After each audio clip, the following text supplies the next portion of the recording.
Welcome to another episode of Coastin With Quayz. I am Mark, aka Quayz, and today I will be ranking all the coasters at Dorney Park in Allentown, Pennsylvania. Over the years, the coaster lineup at Dorney Park has undergone some changes, but currently there are 8 coasters at Dorney Park, including 1 kiddie coaster, a family coaster, and 6 thrill coasters. Since Dorney Park is my home park, I've been on all these coasters many times.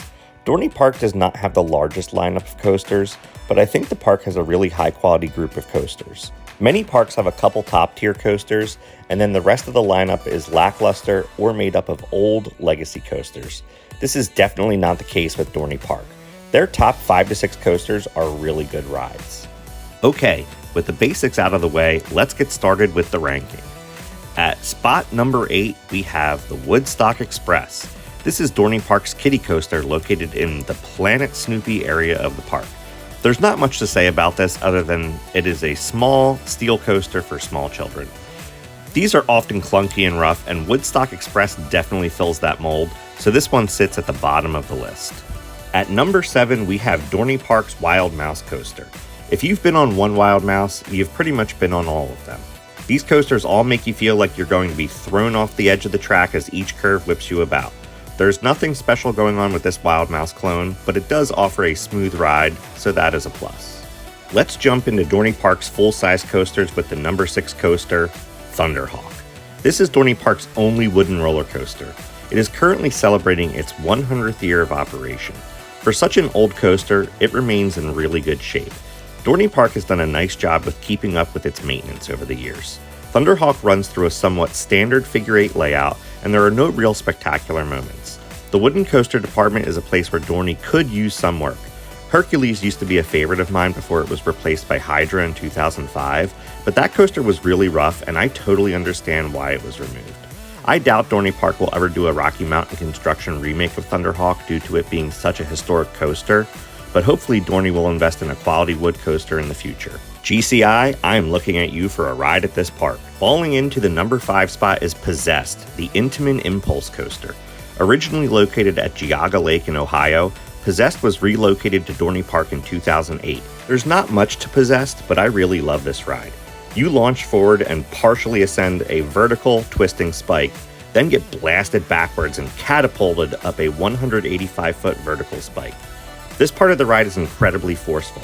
In the past, a holding brake would stop you at the crest of the vertical spike, but unfortunately, this brake is no longer in use.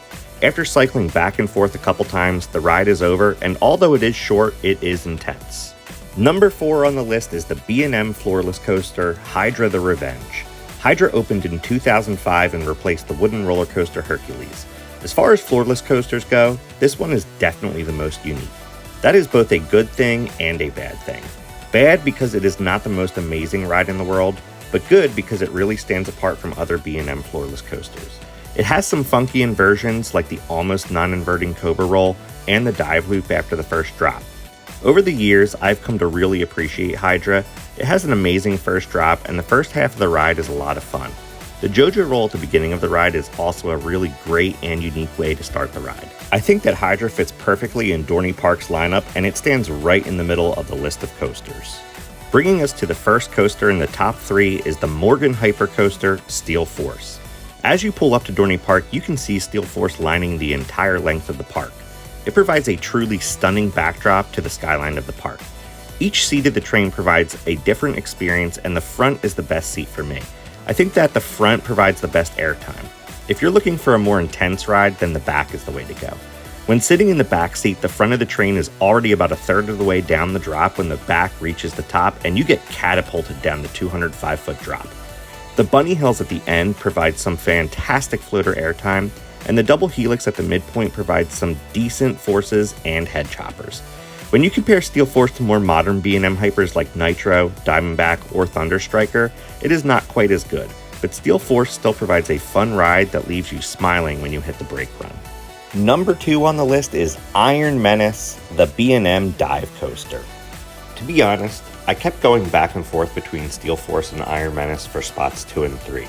At first I wanted to put Steel Force at number 2 due to its history with the park and its longer layout, but when I look at the two coasters truly objectively, Iron Menace comes out ahead. Iron Menace is a shorter experience, but each moment of the ride is meaningful and enjoyable.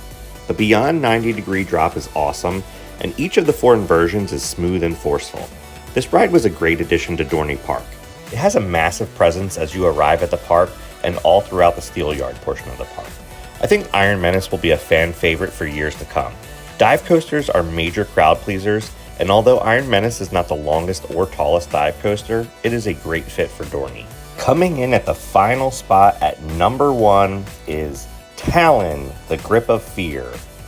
I have been on quite a few B&M inverts, and this one is at the top of my list. It is fast, it is forceful, it is smooth, it has amazing pacing, and it has a consistent layout with almost no lulls. Usually B&M inverts slow down at the end or have lackluster finishes, but the end of Talon is probably my favorite part of the ride. The final drop throws you up and out of your seat and then barrels into an awesome low-to-the-ground corkscrew and sideways 360-degree helix. Every time that I fly into the brake run on this ride, I'm grinning from ear to ear, and you can hear people laughing, cheering, catching their breath, or simply talking about how awesome of a ride it was. I love a lot of coasters at Dorney Park, but this one takes the cake. And with that, I have reached the end of my Dorney Park coaster ranking. I hope you enjoyed this video, and if you did, please like and subscribe to stay up to date with everything here at Coastin With Quayz. If you disagree with my ranking, let me know in the comments what you think about the lineup of coasters at Dorney Park. Also, let me know what you think would work well as Dorney Park's next coaster. Until next time, keep on coasting.